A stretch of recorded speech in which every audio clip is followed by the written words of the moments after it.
Waqf is permanent dedication of movable or immovable property for religious, pious, or charitable purposes under Islamic law.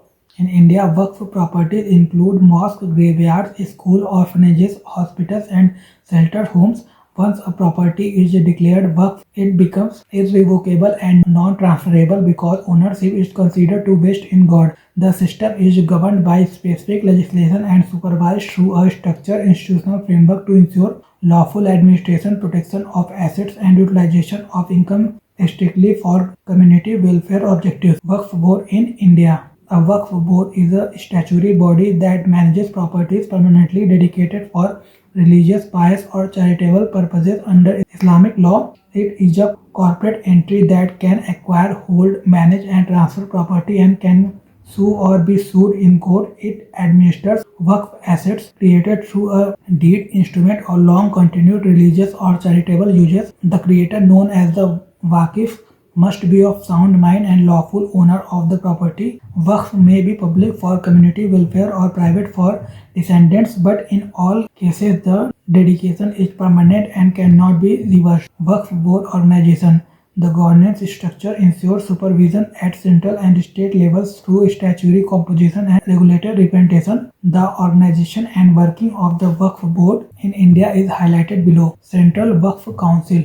It is a national apex body established in 1964 under the Waqf Act 1954 and continued under the Waqf Act 1995. It functions under the Ministry of Minority Affairs as the top advisory authority. Chairperson, the Union Minister in charge of Waqf serves as chairperson, heading the council and guiding national level policy direction. Members, up to 20 members, are appointed by the Government of India to advise on uniform administration and governance standards. Functions. The Council supervises and advises all state Waqf boards to ensure consistency, compliance, and coordinated policy implementation. State Waqf boards.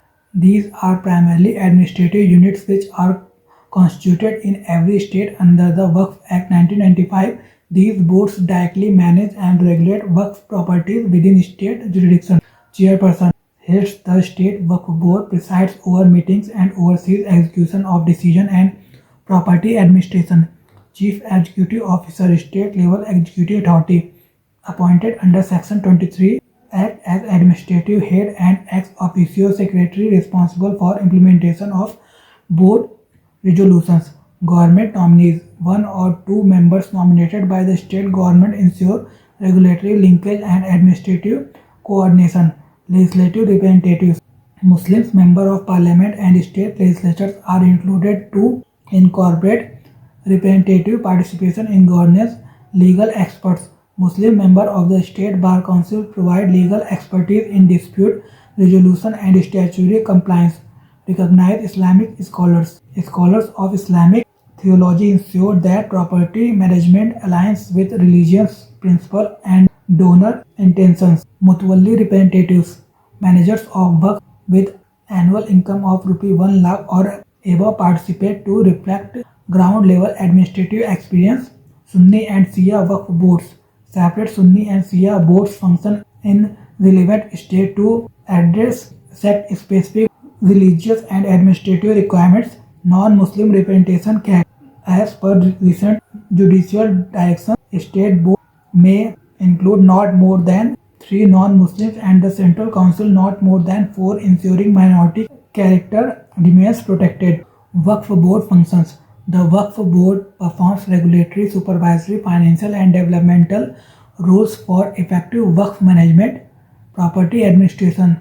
It supervises mosques, graveyards, educational institutions, and charitable establishments to ensure usage strictly matches declared religious or welfare objectives.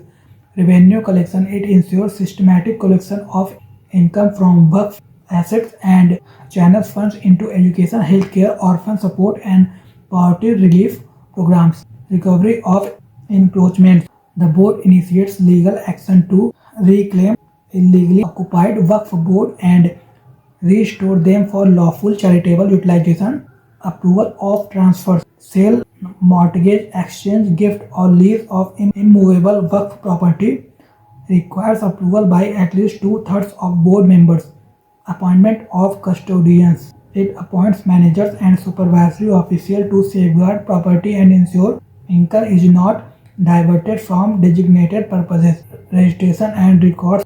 All Waqf must be registered and central registers are maintained for documentation, inspection and verification. Budget preparation. Annual financial statements and maintenance budgets are prepared to promote fiscal discipline and structure expenditure. Audit and transparency. Regular audits are conducted to prevent misuse, strengthen accountability, and improve administrative efficiency. Despite handling work-related disputes are addressed through statutory mechanisms, including tribunals and under recent reforms, judicial oversight. Digitalization efforts. Modern reforms promote digital record management to enhance transparency, tracking, and public accountability. Waqf Board legal provisions. The Waqf Board in India are managed by the several legal regulations as highlighted below. Waqf Act 1954. This act provided the initial statutory basis for regulating Waqf properties in independent India but led to the establishment of the Central Waqf Council in 1964 for national level supervision. Waqf Act 1995. It replaced the 1954 law and introduced a comprehensive governance structure establishing state Waqf boards, defining powers of chief executive officer and mandating structure administration of Waqf assets. Waqf Amendment Act 2013.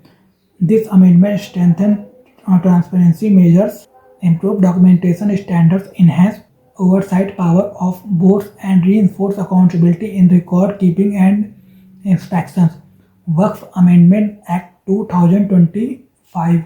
This reform modernized Waqf administration by introducing documentary proof requirements, judicial review provisions, centralized registration, inclusivity in representation, and safeguard for stakeholder rights. Mussalman Waqf Act 1923 repealed in 2025. This colonial era legislation governed central Waqf categories and its repeal consolidated all regulations under a unified modern statutory framework. Umeed Portal 2025.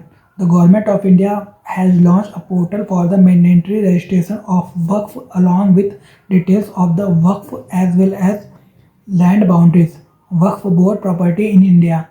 Waqf properties in India constitute one of the largest categories of religious charitable land holdings. The Waqf Management System of India records approximately 8.5 million properties spread across more than 8 million hectares of land. These include agricultural land, urban plots, buildings, mosques, dargahs, cemeteries, schools, colleges, and hospitals.